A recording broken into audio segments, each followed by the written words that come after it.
ಕರ್ನಾಟಕ ರಾಜ್ಯದ ಇಬ್ಬರು ಖ್ಯಾತ ಪತ್ರಕರ್ತರಿದ್ದಾರೆ. ಆ ಪತ್ರಕರ್ತರು ಭಾಳ ಅನುಭವಿ ಪತ್ರಕರ್ತರು. ನಿಜವಾಗಿ ಅವರಲ್ಲಿ ಜ್ಞಾನ ಐತಿ. ಅವರು ಯಾರಪ್ಪ ಅಂದರೆ ಶಶಿಕಾಂತ್ ಯಡಹಳ್ಳಿ ಮತ್ತು ಧರ್ಮೇಶ್ ಬೂಕನ್ಕೆರೆ ಹೆಸರು ಕೇಳಿರ್ಬೇಕು ನೀವು. ಯಡಹಳ್ಳಿ ಅವ್ರ ಹೆಸರು ಕೇಳಿರ್ಬೇಕು. ಕರ್ನಾಟಕ ರಾಜ್ಯಾದ್ಯಂತ ಅನೇಕ ಲೇಖನಗಳು ಬರೀತಾರೆ, ಅನೇಕ ಪತ್ರಿಕಾ ಸಂವಾದಗಳನ್ನು ಮಾಡ್ತಾರೆ. ಪತ್ರಿಕೋದ್ಯಮಿಗೆ ಒಂದು ಶಕ್ತಿ ಕೊಟ್ಟಂಥ ವಿಚಾರವಾದಿಗಳು ಈ ಪತ್ರಕರ್ತರು. ಈಗ ಪತ್ರಕರ್ತರ ಬದುಕು ಏನಾಗೈತಿ ಗೊತ್ತೈತೇನ್ರಿ? ಈಗ ಪತ್ರಕರ್ತರು ಏನಾಗಿಬಿಟ್ಟಾರ, ಆ ಮೈಕಿಲಿ ಹಿಡಿದು ಈ ಮೈಕಿಲಿ ಹಿಡಿದು ಅದನ್ನು ಕೇಳೋದು ಇದನ್ನು ಕೇಳೋದು. ಯಾವುದೇ ಒಂದು ಜ್ವಲಂತ ಸಮಸ್ಯೆ ಬಗ್ಗೆ ಇವತ್ತು ಹೋರಾಟ ಮಾಡಿ ಆ ಜ್ವಲಂತ ಸಮಸ್ಯೆಯನ್ನು ನಿವಾರಣೆ ಮಾಡಿದಂಥ ಪತ್ರಕರ್ತರು ಯಾರಾದರೂ ಇರ್ತಾರೇನ್ರಿ? ವಿರಳ ಇರ್ತಾರ್ರಿ, ವಿರಳ. ಈಗ ಪೇಪರ್ ಓದೋದು ಬಂದಾಗೈತ್ರಿ, ಇಲೆಕ್ಟ್ರಾನಿಕ್ ಮಾಧ್ಯಮ ನೋಡೋದಂತೂ ಬಂದಾಗಿ, ಟಿ ವಿಗಳು ಬಂದಾಗ್ಯಾವ. ಎಂದು ಟಿ ವಿಗಳು ಬಂದಾದು ಅಂದು ಸೋಷಿಯಲ್ ಮೀಡಿಯಾ ಇಷ್ಟು ಹರಿದಾಡಕತ್ತೈತಿ. ಇವತ್ತು ಸೋಷಿಯಲ್ ಮೀಡಿಯಾದವರು ಈ TRP ಬಂದ್ ಮಾಡಿ ಶಕ್ತಿ ಪ್ರದರ್ಶನ ಮಾಡ್ಯಾರ. ಅತ್ಯಾಧುನಿಕ ಸ್ಟುಡಿಯೋ ಅವಶ್ಯಕತೆ ಇಲ್ಲ ಸೋಷಿಯಲ್ ಮೀಡಿಯಾದವರಿಗೆ. ಅತ್ಯಾಧುನಿಕ ತಂತ್ರಜ್ಞಾನದ ತಾಂತ್ರಿಕತೆಗಳು ಏನು ಅವಶ್ಯಕತೆ ಇಲ್ಲ ಈ ಸೋಷಿಯಲ್ ಮೀಡಿಯಾದವರಿಗೆ.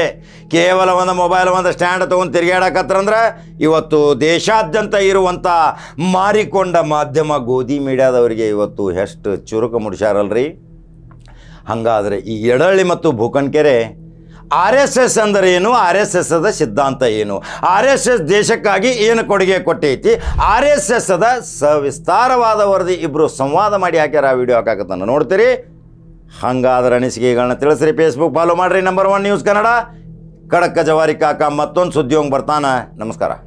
RSS ಏನು ಈ ದೇಶಕ್ಕಿಂತ ದೊಡ್ಡದ? ಈ ದೇಶ ಸಂವಿಧಾನಕ್ಕಿಂತ ದೊಡ್ಡದ? RSSನವರು ಮೊದಲಿಂದಲೂ ಈ ದೇಶವನ್ನ, ಈ ದೇಶದ ಸಂವಿಧಾನವನ್ನ, ಈ ದೇಶದ ಬಾವುಟವನ್ನ, ಈ ದೇಶದ ರಾಷ್ಟ್ರಗೀತೆಯನ್ನು ಯಾವುದ್ರು ಒಪ್ಕೊಂಡೇ ಇಲ್ವಲ್ಲ. ಇದು ಸಮಸ್ತ ದೇಶದ ಕರ್ನಾಟಕದ ಚಿತ್ತಾಪುರದತ್ತ ಇದೆ. ಯಾಕೆ ಅಂತಂದರೆ ಅಲ್ಲಿ ಜಿದ್ದಿ ಬಿದ್ದುಬಿಟ್ಟಿದೆ. ಈ RSSನವರು ಮೊದಲನೇ ದ್ವೇಷ ಸಾಧಕರು. ಅದು ಹೆಂಗೆ ನಮ್ಮನ್ನು ಬ್ಯಾನ್ ಮಾಡ್ತಾರೆ ನೋಡೇ ಬಿಡೋಣ ಅಂತ ಅವ್ರು ಹೇಳಿದ್ದೇನು ಅಂತಂದರೆ, ಅನುಮತಿ ತೆಗೆದುಕೊಂಡು ಕಾರ್ಯಕ್ರಮ ನಾವು ಮಾಡಬೇಕು ಅಂತ ಹೇಳಿದರು. RSS ಇರಲಿ, ಬೇರೆ ಯಾವುದೇ ಸಂಘಟನೆ ಇರಲಿ, ಈ ದೇಶದ ಈ ನೆಲದ ಕಾನೂನಿಗೆ ಬದ್ಧರಾಗಿರಬೇಕು. ಇನ್ನೊಂದು ಕಡೆಗೆ ಆದರೆ ಬ್ಯಾನ್ ಮಾಡಬೇಕು ಅಂತ ಯಾರೂ ಶಬ್ದ ಬಳಸಿಲ್ಲ. ಆದರೆ ಇವರೇ ಹೇಳ್ತಾ ಇದ್ದಾರೆ, RSSನ ಬ್ಯಾನ್ ಮಾಡ್ತೀರಾ, ಅವರ ಅಪ್ಪನಿಗಾಗಿಲ್ಲ, ಅವ್ರ ಅಜ್ಜಿಗಾಗಿಲ್ಲ, ಅವ್ರ ತಾತನಿಗಾಗಿಲ್ಲ ಅಂತ ಹೇಳ್ತಕ್ಕಂಥ ಕೆಲಸವನ್ನು ಇವರೇ ಊಹೆ ಮಾಡ್ಕೊಂಡು ಮಾಡ್ತಾ ಇದ್ದಾರೆ. ಸಂವಿಧಾನವನ್ನು ಬದಲಾಯಿಸಲಿಕ್ಕೆ ಬಂದಿದ್ದೀವಿ ಅಂತ ಇದೇ ಸಂಸದರೆಲ್ಲ ಹೇಳಿದರು.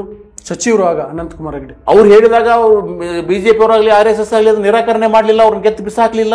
ಹೌದು ಅಂತ ಅದರ ಅರ್ಥ ಏನು ಅಂತಂದ್ರೆ ನಮ್ಮದು ಅದೇ ಸಿದ್ಧಾಂತ ಅಂತ. ಹಾಗಾದ್ರೆ ನಿಮ್ಮ ಸಿದ್ಧಾಂತ ಏನು? ಮನುವಾದಿ ಸಿದ್ಧಾಂತ, ಹಿಂದುತ್ವವಾದಿ ಸಿದ್ಧಾಂತ, ರಾಷ್ಟ್ರವಾದಿ, ಉಗ್ರ ರಾಷ್ಟ್ರವಾದಿ, ಹಿಂದುತ್ವವಾದಿ ಅನ್ನೋದಕ್ಕಿಂತ ಹೆಚ್ಚಾಗಿ ಬ್ರಾಹ್ಮಣವಾದಿ ಹಿಂದುತ್ವದ ಸಿದ್ಧಾಂತ. ಸರ್, ಹಿಂದುತ್ವ ಅಂದ್ರೇ ಬ್ರಾಹ್ಮಣ, ವೈದಿಕಶಾಹಿ ಗುಂಪು. ಏನ್ ಮಾಡ್ತೀವಿ, ತರಬೇತಿ ಕೊಡೋದು, ಅದು ಏನು ದೊನ್ನೆ ಹಿಡ್ಕೊಂಡು ತರಬೇತಿ ಕೊಡೋದು. ಸೊ ಈ ರೀತಿ ಮಾಡೋದ್ರಿಂದ ಏನಾಗುತ್ತೆ, ಒಂದು ನಮ್ಮ ಸಂವಿಧಾನಕ್ಕೆ ಅಪಾಯ ಇದೆ ಅನ್ನೋ ಒಂದು ಸಂದೇಹ ಬರಕ್ಕೆ ಶುರು ಆಗ್ತದೆ. ಯಾಕಂದ್ರೆ ಸಂವಿಧಾನ ಭದ್ರಾಗಿಲ್ಲ ಇವರು. ಆಮೇಲೆ ಕಾನೂನು ನೋಡಿ, ಇವಾಗ ಚಿತ್ತಾಪುರದಲ್ಲಿ ನಾನು ಮಾಡ್ತೀನಿ ಅಂದ್ರೆ ಏನ್ರಿ ಮಾಡ್ತೀರಾ, ಎಲ್ಲದಕ್ಕೂ ಒಂದು ಪ್ರೊಸೆಸ್ ಇದೆ ತಾನೆ. RSS ಲಾಠಿಯನ್ನು ಬಳಸ್ತಿದಲ್ಲ, ಅದು ಏನನ್ನ ಹೇಳುತ್ತೆ, ಯಾವುದರ ಸಂಕೇತ? ಒಂದು ಹೇಳ್ತಾ ಇದ್ದೀನಿ ಸರ್, ನೀವು ಯಾವುದನ್ನ ಇಟ್ಕೊಳ್ಳಿ, ಮತ್ತೊಬ್ಬರಿಗೆ ಅದರಿಂದ ಭಯ ಹುಟ್ಟುತ್ತಾ? ನಾವು ಒಂದು 100 ಜನ ಲಾಠಿ ಇಟ್ಕೊಂಡು ಸುತ್ತೀವಿ. ಅಲ್ಲಿರ್ತಕ್ಕಂಥ ಅಲ್ಪಸಂಖ್ಯಾತರು ಇರ್ಬೋದು, ಅಥವಾ ಈ ಕೆಲವು ಜನ ಈ RSS ಸಂಬಂಧ ಇಲ್ದವ್ರು ಇರ್ತಾರೆ. ಅವ್ರು ಎಲ್ಲರಿಗೂ ಸಹಿತ ಒಂದು ಭಯ ಬರುತ್ತೆ. ಇವ್ರು ಗುಂಪು ಹಿಡ್ಕೊಂಡು ಇಷ್ಟು ಲಾಠಿ ಹಿಡ್ಕೊಂಡು ಹೋಗ್ತಾರಲ್ಲಪ್ಪ, ನಾಳೆ ಏನಾದ್ರು ಆಕಸ್ಮಿಕವಾಗಿ ನಾನು ಒಂದು ಪ್ರಶ್ನೆ ಮಾಡಿದ್ರು ಎಲ್ಲಿ ಬಂದು ಹಲ್ಲೆ ಮಾಡ್ಬಿಡ್ತಾರೋ. ಅದರಿಂದ ನಿಮ್ ಪ್ರಕಾರ ಭಯೋತ್ಪಾದನೆಯ ಸಂಕೇತ, ಆತಂಕವಾದ, ಒಂದು ರೀತಿ ಆತಂಕವನ್ನು ಹುಟ್ಟಿಸ್ತೀವಿ ನಾವು.